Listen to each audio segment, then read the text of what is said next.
Well, hi there. I told you I would be right back, and I did not mean to tell a lie.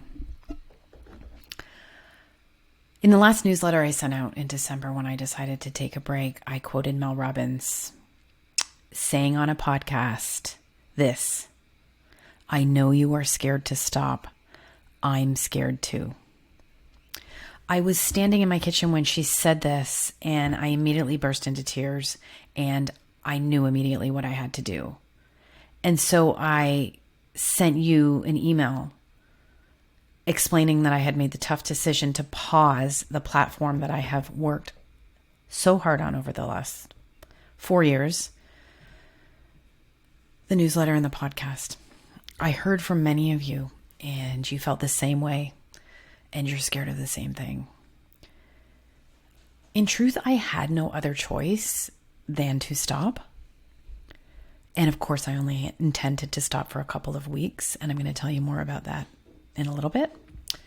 But after 3.5 years at that point of a job and a side hustle, after going through menopause and losing a job, dating rampantly, having relationships that didn't work out, deciding I wanted to take a break from all relationships, of so many other things I can't even get into, a lifetime of over-functioning and thinking I had to achieve and do more and be more to earn my place in this world, I just could not keep going with hot flashing without taking some time to look at the bigger picture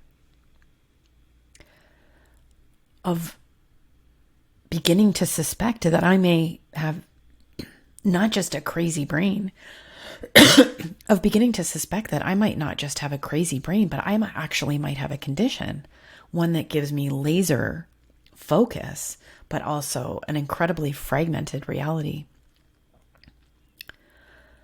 As Mel said on that podcast, sometimes we need to assess where we are and what we are doing, because we need that to have a clear vision of where we want to go. I had no idea where I wanted to go, and I had every idea where I wanted to go, if that makes sense. I always want to do a million things, and I want to do them right now, and it is exhausting. So that's what I did. I took a break. I credit going through menopause. I credit the newfound sense of self that I'm developing, and I had to been developing then, with being able to have the strength to make this decision and know that if this platform was meant to be, it would be here when I returned. But my plan was to come back after just a few weeks of planning and organization. I didn't have an actual time frame, but I pretty much was thinking 2 months tops.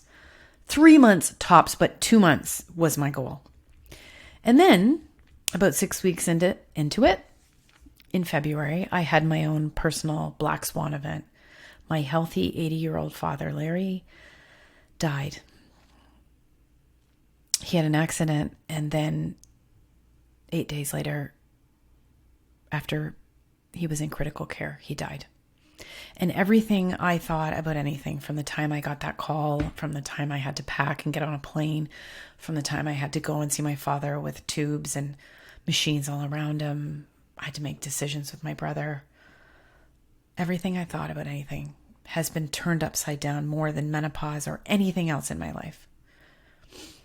I actually went viral in February. I had more than 2 million views on TikTok for a video about anticholinergic drugs, in which I mispronounced the word anticholinergic. In my last conversation with my dad, he asked me how I was going to capitalize on that momentum. My dad was a businessman, and that was a great question. And I didn't know it was our last conversation. I hadn't quite got it, so I listed all the many things I wanted to do.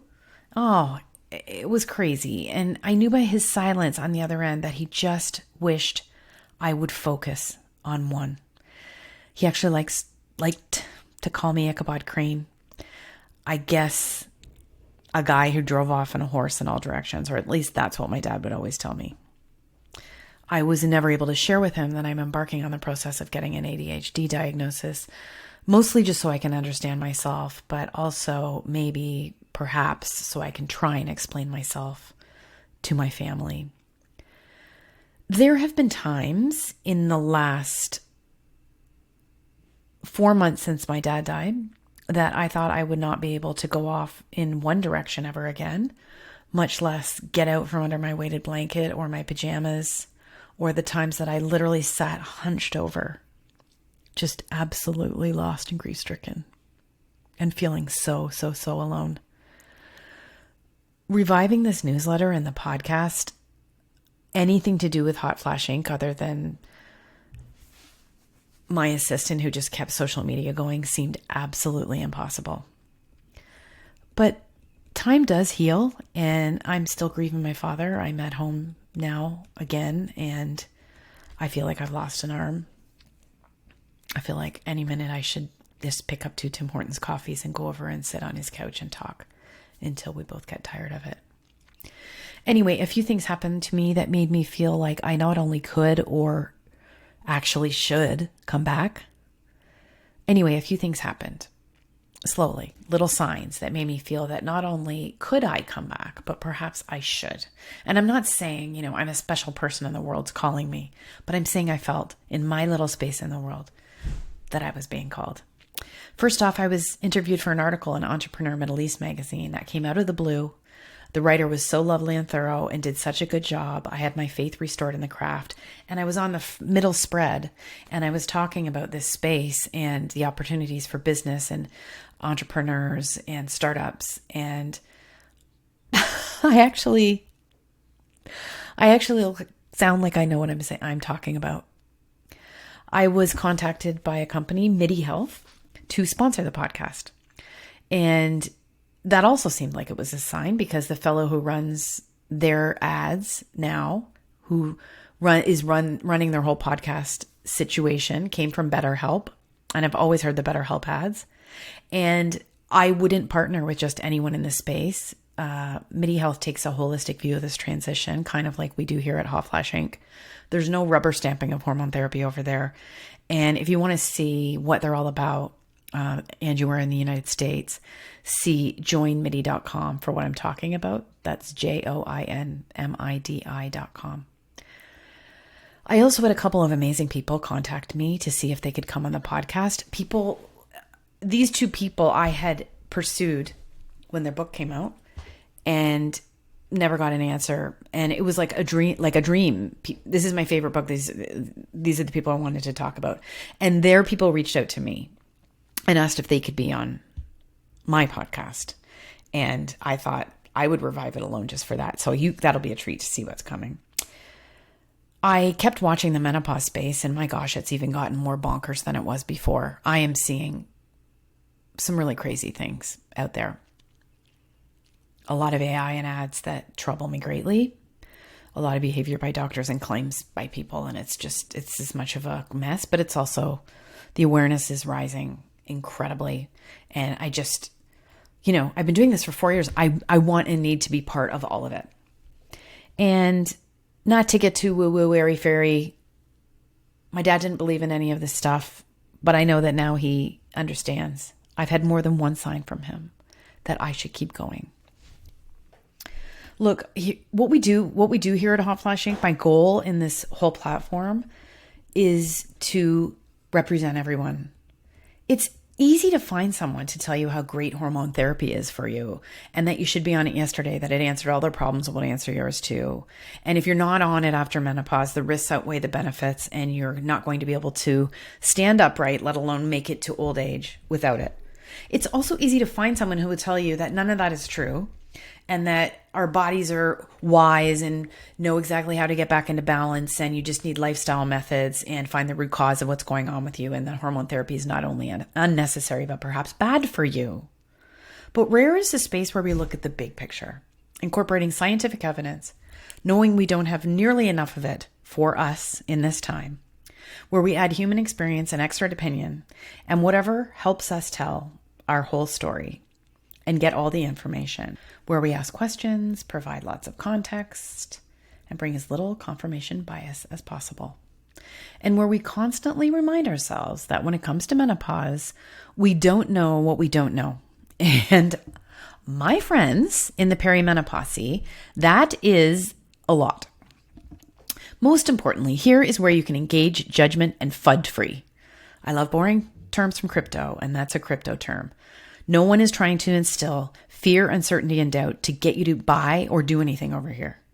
No one has the time. That is the Hot Flash Inc. space. I'm just coming out of the depth of a loss of my last parent. And it is very, very, very hard. But I know with all my soul that I need this platform just as much as you do. I am still making sense of this. There is so much more to learn. There's so much more to put together. And I want you to do it with me. Now, I'm launching my newsletter again. The first issue will come out in a couple of days. That comes out at hotflashinc.substack.com. I've opened up my archives. If you sign up there, and you can be a free subscriber, and you can read all of my archives, which were previously behind a paywall, for all of July, and you'll get everything I write in July and every investigation I do for free. And I'll be implementing the paid memberships later on, but you'll still get free content every weekend. If you like this podcast, please save, comment, and subscribe, because I want MIDI Health to keep sponsoring it. Do you know what I mean? I'll have another podcast dropping this week. I'm going to go a little bit more into what happened when I was at home, because I think grief is something that we can all relate with. And then we'll get into the interviews, and you're going to love the first one. And then we will take it from there. Thank you for listening. If you like this podcast, if you like Hot Flashing, please share it with your friends. Talk soon.